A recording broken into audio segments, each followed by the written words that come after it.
Sophie ajuste sa caméra, prend une grande inspiration et affiche un grand sourire. Son webinaire va commencer dans 1 minute et une 40aine de participants attendent déjà. Dans la pièce d'à côté, son fils de 4 ans joue calmement avec ses voitures. Elle lui a tout préparé. Un petit goûter, son dessin animé préféré en fond et une pile de jouets stratégiquement placée pour l'occuper. Tout est sous contrôle. Elle lance son introduction, partage son écran, tout roule. Elle est dans le flow, les participants sont engagés, les réactions fusent dans le chat. Et là, un cri. « Maman !» Bon, peut-être que ça va passer. Peut-être qu'il a oublié qu'elle était occupée. « Maman !» Elle continue de parler, essaie de rester concentrée, mais dans sa tête, c'est le chaos. Elle coupe le son du micro, se tourne vers la porte et lui dit calmement « Attends mon chéri, maman finit son travail. » Elle reprend le fil, se reconnecte, ça va aller. Sauf que, 30 secondes plus tard, la porte s'ouvre. Son fils débarque les cheveux en bataille, à moitié à poil, parce qu'il vient d'aller aux toilettes. Les participants voient tout. Certains rient et d'autres attendent poliment. Sophie bredouille un « Désolée, je reviens ». Gênée, elle file s'occuper de son fils et son cerveau est en mode panique. Elle est persuadée que son webinaire est fichu. Elle finit, tant bien que mal, avec la sensation d'être à la fois une entrepreneure moyenne et une mère débordée. Je suis Erika et j'aide les freelances et entrepreneurs à déconstruire les peurs et croyances qui les freinent. Parce que parfois, c'est pas la stratégie qui manque, c'est ce qu'on se raconte qui nous bloque. Dans ce podcast, on met les choses à plat, on explore ce qui t'empêche d'oser, de décider, de t'affirmer. Et surtout, on voit comment reprendre confiance et avancer en étant bien dans tes bottes. Alors si tu es prêt, prête, on y va.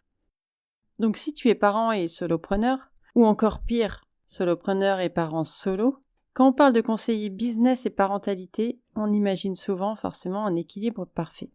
L'image du parent entrepreneur ultra organisé, qui enchaîne ses journées avec fluidité.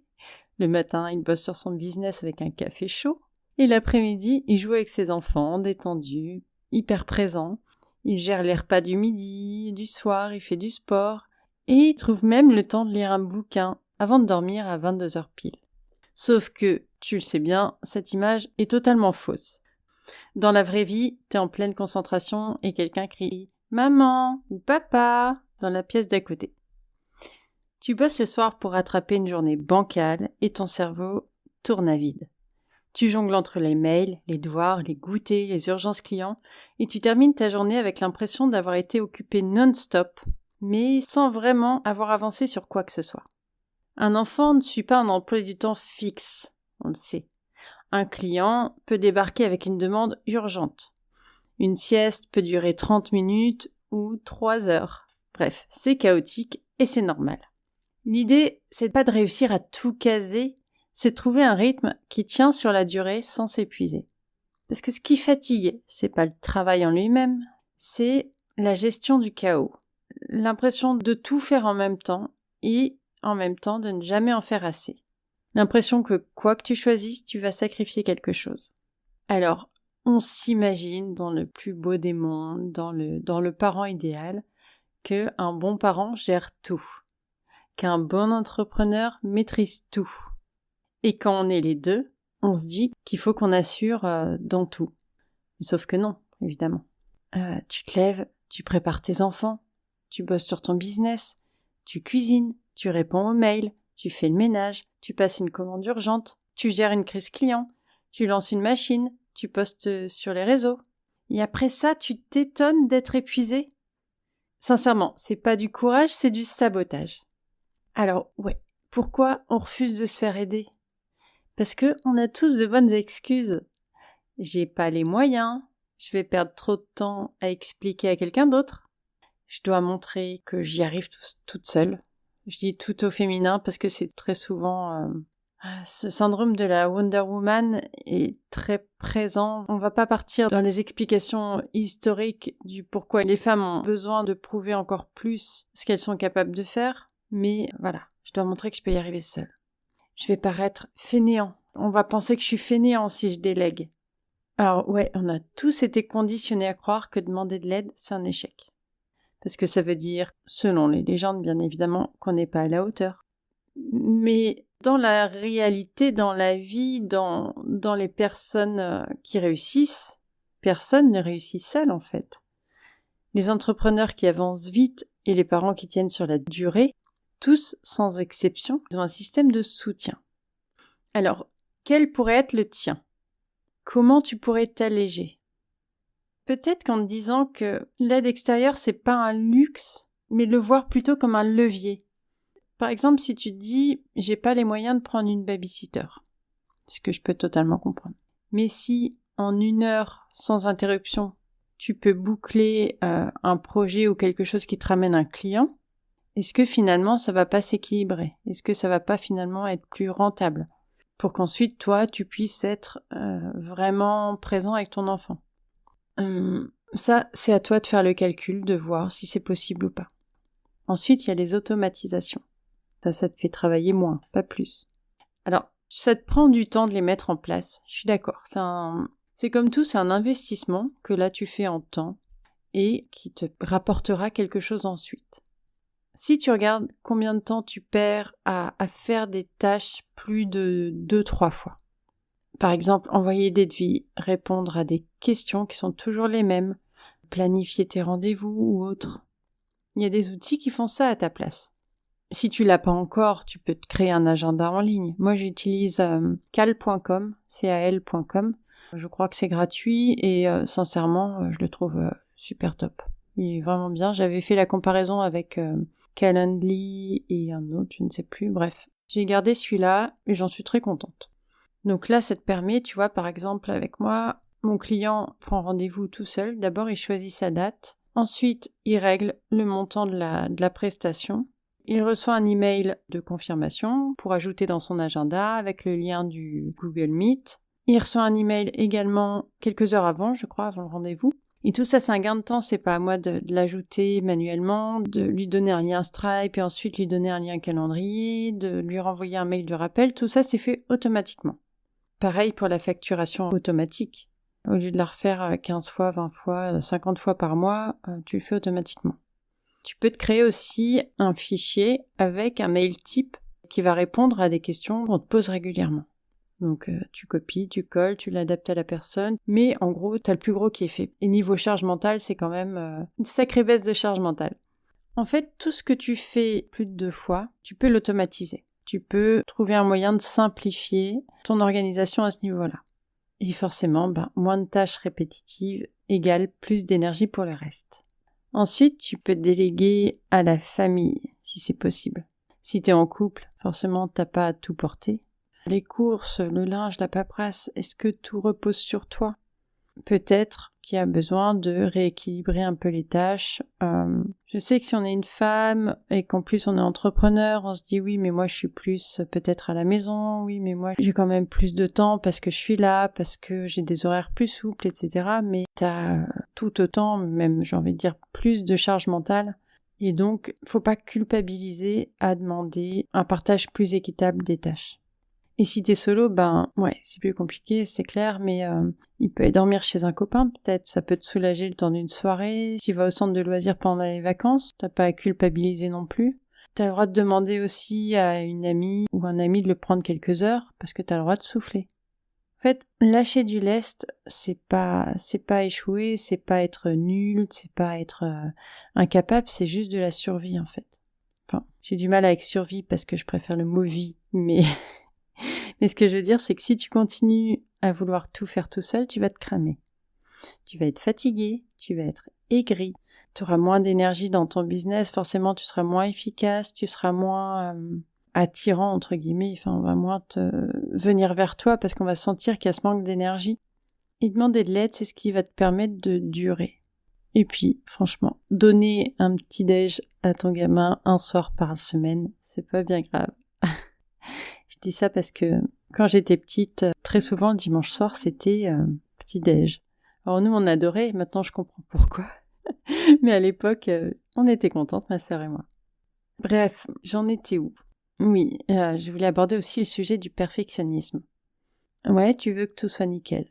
Que ton boulot, ta maison, tes enfants, tout soit parfait, tout soit bien, tout soit équilibré. Et tant qu'on y est, autant être en pleine forme, bien reposé, dispo pour tout le monde tout le temps, avec un business qui cartonne, une maison digne d'un magazine, des enfants toujours calmes et bien élevés. Ouais, ça n'existe pas, ça. Peut-être en façade, mais pas dans la vie de tous les jours. Mais on s'accroche quand même à cette idée, hein. On va bosser 3 fois plus longtemps que nécessaire sur un projet. On va refaire une page de vente qui est déjà bien, mais juste pour être sûr. On va être un parent ultra dispo, tout en étant un entrepreneur ultra performant. Mais à force de vouloir tout faire parfaitement, tu sais bien qu'on finit par plus rien faire du tout, ou alors, craquer. Si tu lâches un peu ce perfectionnisme, qu'est-ce qui te vient, qu'est-ce que tu ressens à l'idée de faire aller, on va dire, à 80% bien les choses, selon tes critères, bien évidemment? Qu'est-ce que tu ressens? Est-ce que ça t'angoisse? Est-ce que ça te stresse? Est-ce que tu te dis qu'on va te critiquer? Est-ce que tu te dis que ça vaut pas la peine de le montrer dans ces cas-là? En fait, c'est important de savoir ce que tu ressens à l'idée de lâcher un peu du lest sur cette idée du perfectionnisme. Ton client, lui, il va jamais voir la différence entre quelque chose que tu as mis 2 heures à faire ou 6 heures à faire. Si tu passes des heures à fignoler, est-ce que ça va vraiment changer quelque chose? Parce que souvent, ce qui est pour toi encore améliorable, c'est plus que suffisant pour les autres. Pareil pour tes enfants, ils n'ont pas besoin d'avoir une mère parfaite, ils ont besoin d'avoir une mère présente, ou un père. Ils s'en fichent que le sol soit aspiré tous les jours, ou que le repas soit fait maison 7 jours sur 7. Ce qui compte pour les enfants, c'est l'attention qu'ils vont recevoir. Parce que si tu passes des heures à t'occuper de la maison ou de la cuisine, mais que t'es pas avec eux, ils vont juste retenir que t'étais tout le temps occupé et que, ils n'avaient pas beaucoup de temps avec toi, ou que le temps avec toi était pas forcément de bonne qualité parce que t'étais ailleurs dans ta tête. Et ton entreprise, elle a besoin de projets qui sont terminés. Et tu peux le peaufiner par la suite. Parce que si tu sors ton offre aujourd'hui et qu'elle est imparfaite, est-ce que c'est pas mieux qu'une offre qui est parfaite aux yeux de 90% des gens, mais qui reste dans un tiroir? Alors oui, souvent, surtout quand on est perfectionniste, on se dit que vouloir faire les choses parfaitement, c'est un gage de qualité. Mais très souvent, le perfectionnisme, ça va plutôt être une peur, qui est bien cachée, hein, évidemment. Oui, mais non, mais c'est parce que j'aime la perfection, ouais. Mais si c'est pas parfait, qu'est-ce que tu ressens? Qu'est-ce que ça? Quelle est la peur qui revient derrière, qui arrive là, tout doucement, du ventre? Est-ce que c'est la peur du jugement? Est-ce que c'est la peur de pas être légitime? Est-ce que c'est la peur de pas être crédible? Oui, tes clients aiment la perfection. Mais toi, si tu continues à ce rythme-là, comment tu vas finir? Dans quel état? Avec quelle santé? Quel souvenir peut-être quand tu te retourneras dans quelques années? C'est bien d'être perfectionniste, hein. Je suis pas du tout en mode faut faire tout à l'arrache, hein, bien évidemment. Mais il y a perfectionnisme et perfectionnisme. Une fois que tu as fait 80%, tu lances. Les 20% qui restent, si besoin, tu les peaufines après en fait. J'ai envie de dire, même si tu lances à 100% de satisfaction pour toi, tu auras des retours, probablement. Il y a forcément des choses qui vont revenir et je pense que pour moi, c'est mieux de lancer à 80% de satisfaction. Tu vois les retours qu'il y a, ça sera très probablement des retours qui sont pas ceux que toi tu voyais, mais d'autres. Et t'ajustes au fur et à mesure. Tu combles ces 20% avec les retours que tu peux avoir, avec les choses que toi tu constates peut-être aussi. Mais en tout cas, ton projet il sera lancé. Et demande-toi aussi, c'est un bon moyen de comprendre ce perfectionnisme, c'est de te dire, est-ce que si c'était pour quelqu'un d'autre, je passerais autant de temps dessus? Je parle pas d'un client, hein. Mais ce que je veux dire par là, c'est que souvent, on s'inflige à nous des exigences qu'on ne demanderait jamais à quelqu'un d'autre. Tu peux aussi te fixer une limite de temps. Si tu sais que tu peux boucler le truc en 1 heure, lui laisse pas 3 heures. Tu dis, je m'accorde 1 heure ou 2 heures pour vraiment finir. Et à l'issue de cette heure ou de ces 2 heures, je le lance. Alors mets-toi un minuteur, hein, si t'as peur de pas voir le temps passer, mais tu peux essayer ça. Et tu peux aussi tester le principe de la bêta test. Avant d'attendre que ça soit parfait, tu lances une version bêta et tu ajustes ensuite, en fonction pareil des retours. Une fois que tu vois que ça fonctionne quand même, c'est de commencer à lâcher. La première fois, tu dis « Oh là là, ça te tend », comme disent mes enfants, ça te tend. T'as pas envie de lâcher, c'est vraiment dur pour toi physiquement et mentalement. Mais une fois que tu vois que ça fonctionne quand même, une fois que tu verras que ça fonctionne quand même, au bout d'un moment, je pense que tu vas peut-être te demander pourquoi tu t'es mis autant de pression avant. C'est pareil avec l'idée de pas se poser de limites, parce que quand tu as cette impression d'être débordé, d'être submergé, d'être sous l'eau, parce que tu bosses mais que les enfants viennent te voir toutes les 5 minutes, tu veux profiter d'un moment en famille, mais t'as un client qui t'envoie un message urgent, là je mets des gros guillemets, et toi au final, tu coupes jamais vraiment. T'es toujours dedans. Et là, le problème, c'est pas le travail, c'est pas l'investissement en tant que tu y mets, c'est l'absence de cadre. Et pourquoi c'est si compliqué de mettre un cadre? Je t'ai noté 3 raisons à ça. C'est très souvent, par exemple, par peur de passer pour quelqu'un qui va être distant. Parce que oui, tu vas être dispo pour tes clients, tu vas être réactif, tu veux montrer que tu es sérieux ou sérieuse, mais en vrai, répondre à 22 heures, ça fait pas de toi un meilleur entrepreneur. Ça fait juste quelqu'un qui sait pas dire non. Alors, bien évidemment, je mets un bémol, parce que tout dépend de ton rythme. Moi, je suis quelqu'un qui va répondre plutôt après 21h30 en général, parce que c'est le moment où moi, je suis le plus productive, où je me pose, etc. Mais par contre, tu me verras pas répondre à 7h ou 8h du matin, tu vois. Après, il faut s'adapter à son rythme, à son chronotype, mais ce que je veux dire par là, c'est que si t'es dispo de 6h à minuit ou 1h du matin, là, il y a un problème. Je sais que j'ai des créneaux spécifiques pour répondre à des demandes spécifiques, etc. Bien sûr, les personnes que je vais accompagner, elles savent qu'elles peuvent me contacter. Si elles m'envoient un message le matin, je vais pas attendre 21h30 pour lui répondre parce que je me donne quand même quelques créneaux pour les urgences dans la journée. Mais tout est question de mesure, en fait, tout est question de cadre, de limite. Donc à toi de t'adapter à ton rythme, à ton fonctionnement. Mais t'es pas obligé d'être dispo H24 pour être quelqu'un de bien et de réactif. Ensuite, on a du mal à poser des limites parce que on culpabilise face à nos enfants. Quand ils viennent nous voir, on se dit ils ont besoin de moi, je vais pas les repousser quand même. Mais si tu bosses de chez toi et que si tu leur dis oui tout le temps, déjà ils vont jamais apprendre à attendre. Et puis ensuite, c'est pareil, c'est une question de cadre. Là, j'ai un rendez-vous. Ma fille sait que quand j'ai un rendez-vous, ça dure entre 1h et 1h30 selon le rendez-vous. Elle va pas me déranger, elle le sait. Et ça fait longtemps qu'elle a compris ça. Et voilà, c'est pas un souci, elle sait, elle attend. Et puis voilà. Je lui ai expliqué pourquoi c'était important pour moi, pourquoi c'était généralement pas urgent. Bien évidemment, elle sait que si elle fait ou qu'il y a un gros problème de danger, elle peut m'interrompre.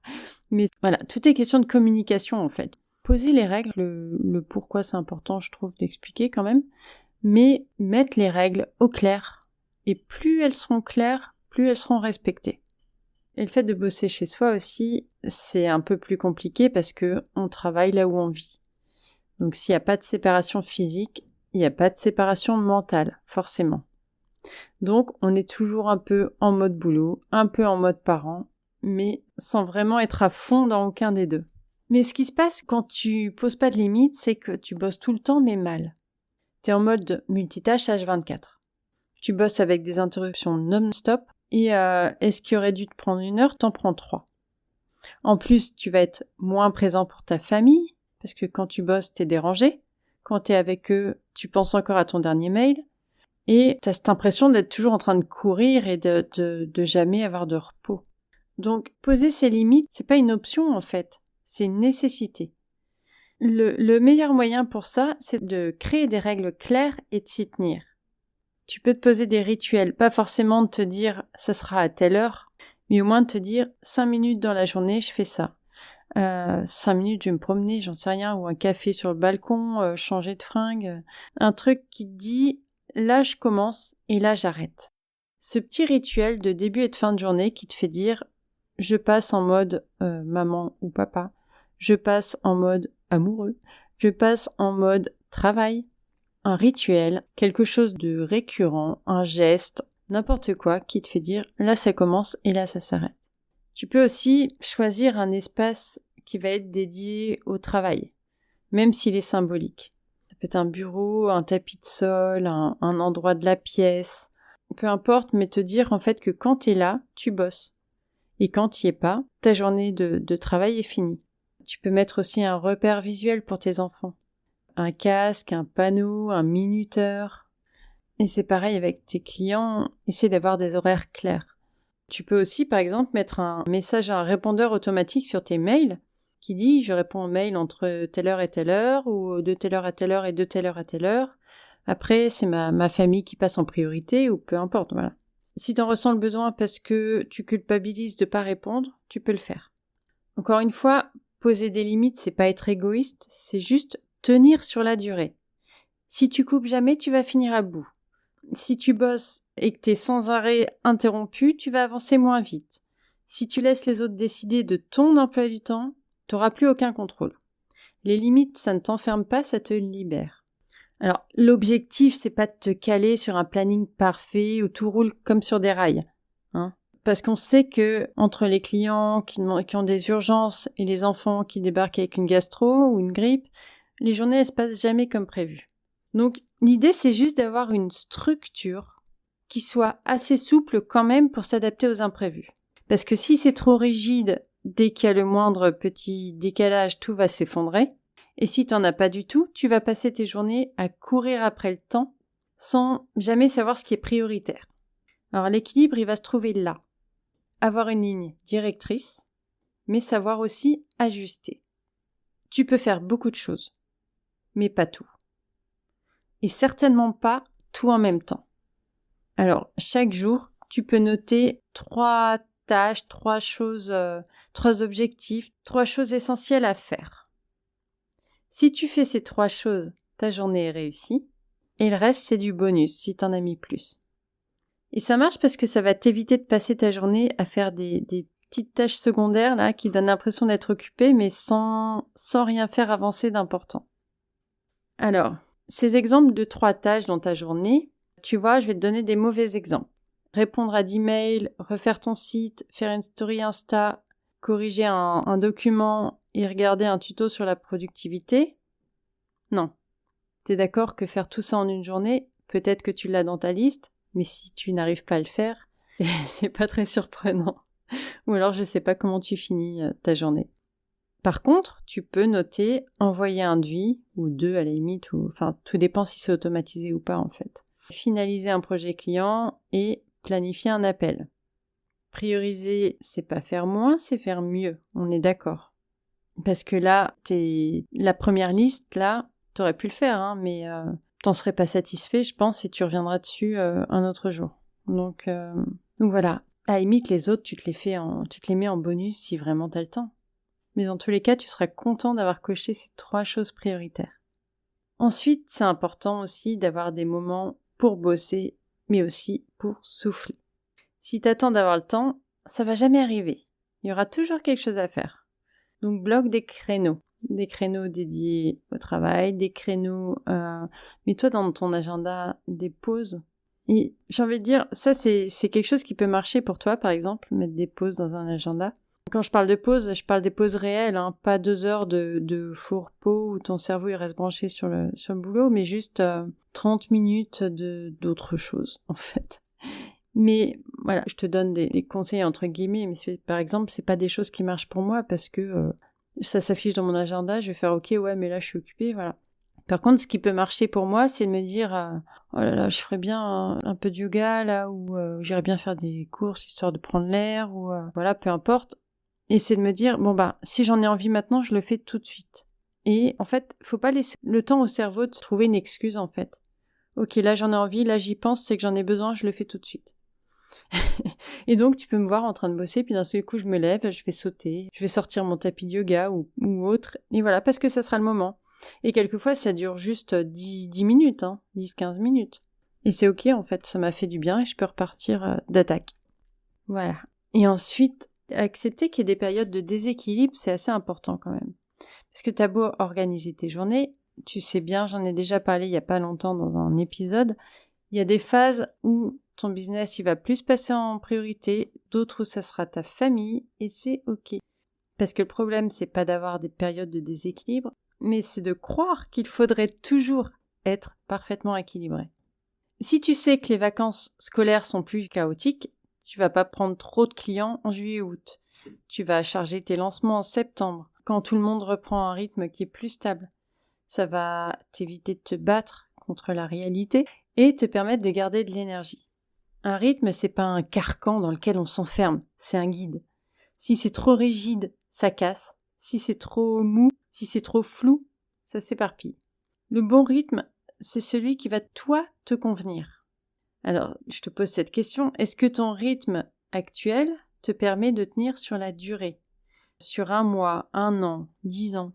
Est-ce que tu peux tenir avec le rythme que tu as actuellement? Ok, et quand ça déborde, qu'est-ce qu'on fait? Parce que oui, ça va arriver. Tu peux avoir la meilleure organisation du monde, tu peux avoir des limites claires, un rythme bien cadré. Il y aura quand même des journées où tout part en vrille. Parce que comme je te disais, ton enfant va tomber malade un jour où tu as un gros projet à boucler. Tu as un client qui va te mettre la pression au moment où tu avais prévu de lever le pied.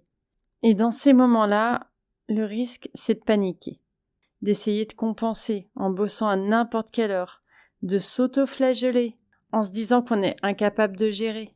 Alors que non, c'est pas parce qu'une journée ou une semaine est chaotique que tout ton équilibre est foutu. Personnellement, je me suis fait accompagner là-dessus récemment. En fait, je faisais énormément de trucs pour pas beaucoup de résultats et j'avais besoin d'y voir plus clair. Et ça m'a permis de me rendre compte de tout ce que je pouvais enlever ou modifier. J'ai une ligne directrice plus claire, parce que oui, les cordonniers sont les plus mal chaussés, on le sait. Enfin, ça dépend pourquoi, mais bon, en tout cas, pour certaines choses. Et ça m'a permis de me rendre compte, de tout ce que je pouvais enlever, tout ce que je pouvais modifier, de toutes les choses dans lesquelles je brassais du vent. Et là, j'ai vraiment une ligne directrice claire, j'ai du test and learn, donc voilà, on teste, on ajuste, on teste, on ajuste. Dans tous les cas, respire. Parce que le pire dans ces cas-là, quand tu paniques, c'est que tu veux tout rattraper d'un coup. La peur, c'est jamais une très bonne conseillère, dans le sens où elle empêche de réfléchir, la peur. Elle empêche d'être cohérent, le cerveau se bloque. Donc, qu'est-ce qu'il faut faire dans ces cas-là? C'est revenir à l'essentiel. Qu'est-ce qui est vraiment urgent? Souvent, c'est moins de choses que ce qu'on pense. Qu'est-ce que je peux reporter ou simplifier? Et surtout, où est-ce que je me mets une pression qui n'est pas utile? Qu'est-ce qui est vraiment urgent? Qu'est-ce que je peux reporter ou simplifier? Et où est-ce que je me mets une pression qui n'est pas utile? Après avoir réfléchi à ces petites questions, rappelle-toi pourquoi tu fais ça. Tu as choisi l'entrepreneuriat pour avoir plus de liberté, je pense. Pour pouvoir avoir certaines priorités dans ta vie, pour pouvoir faire tes choix, vivre, travailler avec tes valeurs. Alors, pourquoi tu te crées encore plus de stress que si tu étais salarié? Oui, bien sûr, il faut manger, il faut gagner sa vie. Mais si tu t'épuises, tu vas être en mauvaise santé et donc ça te créera le même problème au niveau de tes revenus. Donc, travailler tout le temps, c'est pas être productif. Sacrifier tes moments perso en permanence, c'est pas du professionnalisme. L'idée, c'est pas de survivre, c'est de trouver un mode de fonctionnement qui va te permettre de durer. Alors, quand tu sens que tu es en train de t'enfoncer dans le toujours plus, toujours plus, pose-toi cette question. Si je continue comme ça dans 6 mois, à quoi va ressembler ma vie? À quoi je vais ressembler moi? Dans quel état je serai?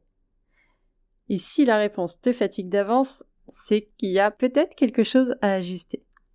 Ensuite, être entrepreneur et parent, c'est très solitaire. Et quand tu es seul dans ta tête, il y a les petites pensées qui viennent la combler. Tu te dis, tout le monde gère mieux que moi.